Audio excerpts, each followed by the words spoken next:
ఉదయకాల ప్రార్థన. పరిశుద్ధుడా, పరమోన్నతుడా, మహాశక్తి సంపన్నుడా, మీకే స్తుతులు, మీకే స్తోత్రములు, వందనములు చెల్లించుకుంటున్నాం ప్రభువా. గడిచిన రాత్రి మొదలుకొని ఈ ఉదయకాల సమయం వరకు కూడా నాయన మీరు మా ఎడల కుమ్మరించిన కృపను బట్టి స్తోత్రాలు తండ్రి. మమ్మల్ని, మా కుటుంబాన్ని, మాకున్న సమస్తాన్ని కూడా మీ రెక్కల చాటున భద్రపరిచినందుకు, మంచి నిద్రతో గత రాత్రి కాలమంతా మాకు సంతృప్తిని దయచేసినందుకు, ఈ లోకములో ఈరోజు చూడక అనేకులు గతించినప్పటికీ మీరు మాకిచ్చిన జీవమును బట్టి అయా మీకే కోట్లాది కోట్ల స్తుతులు తండ్రి, స్తోత్రాలు చెల్లించుకుంటున్నాము ప్రభువా. కీర్తనల గ్రంథము 119వ కీర్తన 167వ చరణము. నేను నీ శాసనములను బట్టి ప్రవర్తించుచున్నాను, అవి నాకు అతి ప్రియములు అని తండ్రి కీర్తనకారుడు చెబుతున్న రీతిగా ప్రభువా, ఈ రోజున మాకు అతి ప్రియమైనవి ఏవైనా ఉంటే అవి కేవలము కూడా మీ మాటలు మాత్రమే అయ్యుండాలి నాయన. ప్రభువా, ఈ లోక సంబంధమైన మాటలు, ఈ లోక సంబంధమైన ఆలోచనలు, ఈ లోక సంబంధమైన తలంపుల ద్వారా ఈరోజు మేము కొట్టబడిపోకుండా, మార్గము తప్పిపోకుండా, శ్రమల్లో చిక్కుల్లో పడిపోకుండా తండ్రి మీ యొక్క శాసనములను ప్రేమించే వారిగా మమ్మల్ని ఈరోజు నిలవబెట్టుకోండి. ఈరోజు ఏ బిడ్డ కూడా తండ్రి శాపములో, పాపములో, ఇబ్బందుల్లో, ఇరుకుల్లో కృంగిపోకుండా, పడిపోకుండా నాయన మీ వైపు చూసే మనస్సును ప్రతి బిడ్డకు ఈ ఉదయకాల సమయమున దయచేయమని ప్రార్థిస్తున్నాము దేవా. అయా, ఈ రోజున మా పనులన్నిటినీ కూడా మీ పాద సన్నిధిన పెడుతున్నాము తండ్రి. మా ప్రతి పనిలోనూ మాకు ఆశీర్వాదాలు దయచేయండి. జ్ఞానముతో నింపండి, శక్తితో నింపండి, సమయ స్ఫూర్తిని దయచేయండి తండ్రి. ప్రభువా, మేమందరము కూడా మా పనుల్లో ఫలించులాగున సహాయం అనుగ్రహించండి ప్రభువా. ఆగిపోయిన పనులతో బాధపడుతున్న బిడ్డలున్నారు, అవన్నీ కూడా పునరుద్ధరించబడుటకు కృప చూపించండి.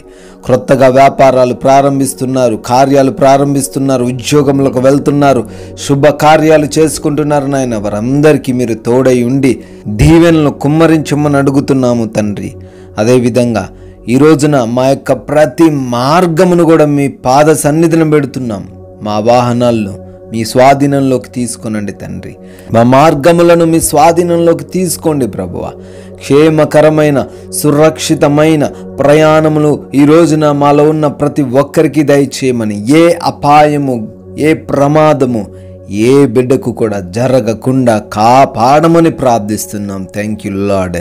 అదేవిధంగా ఈ రోజున ఏ బిడ్డ కూడా అయా ఎటువంటి లోటు లేకుండా ప్రభువా, లేమికరమైన పరిస్థితిని చూడకుండా తండ్రి, ఎటువంటి శత్రువుల చేత, ఎటువంటి శ్రమల చేత, ఎటువంటి అనారోగ్యము చేత, ఎటువంటి బాధల చేత, ఎటువంటి ఆర్థిక పరిస్థితిని బట్టి కూడా ఏ బిడ్డ కూడా ఈరోజు బాధపడకుండా ప్రతి బిడ్డకు వారి జీవితంలో సమృద్ధిని దయచేయండి. సంతోషముతో, ఆనందముతో, శాంతి సమాధానముతో ఈరోజు జీవించుటకు మాకు కృపను అనుగ్రహించండి ప్రభువా. అయ్యా, ఈ రోజున మేము ఎవ్వరితోనూ కూడా ఎటువంటి గొడవలు లేకుండా ఉండుటకు మాకు మనసు దయచేయండి తండ్రి. నాయనా, మా గృహాల చుట్టూ మీ రక్షణ ఉంచండి. ఒంటరిగా ఉంటున్న బిడ్డలున్నారు, వారికి మీరు తోడై ఉండండి ప్రభువా. హాస్పిటల్స్కి వెళ్తున్న వారు ఉన్నారు నాయన, వారికి మీరే సహాయము దయచేయండి ప్రభువా. ఆపరేషన్స్లోను, చెకప్స్లోను, డెలివరీస్లోను కృప చూపించండి తండ్రి. నాయనా, ఈ రోజున మా యొక్క ఈ విలువైన సమయాన్ని వ్యర్థమైన వాటి కొరకు ఉపయోగించకుండా ప్రతి నిమిషాన్ని వినియోగించుకునే మనస్సు మాకు దయచేయమని ప్రభువా. ముఖ్యంగా మా మాటలు, మేము చేస్తున్న పనులు, మా ప్రవర్తన, మా నడవడిక ప్రతీది కూడా తండ్రి మీ నామాన్ని గన్నపరిచే విధంగా ఉండాలి ప్రభువా. మీ నామానికి మేము ఈరోజు అవమానంగా ఉండకూడదు నాయన. తండ్రి, ఈరోజు నా బర్త్డేలు, యానివర్సరీలు సెలబ్రేట్ చేసుకుంటున్న వారు ఉన్నారు, వారందరినీ కూడా దీవించి ఆశీర్వదించి కృపలో భద్రపరచుకోమని మేము కూడా నాయన మాకు తెలిసిన వారికి కొందరికైనా మీ నామాన్ని ప్రకటించే వారిగా, మీ రాజ్య సువార్తలో పాలి భాగస్థులుగా నిలవబెట్టుకోమని యేసుక్రీస్తు వారి నామములో ప్రార్థన అడుగుతున్నాము తండ్రి. ఆమేన్.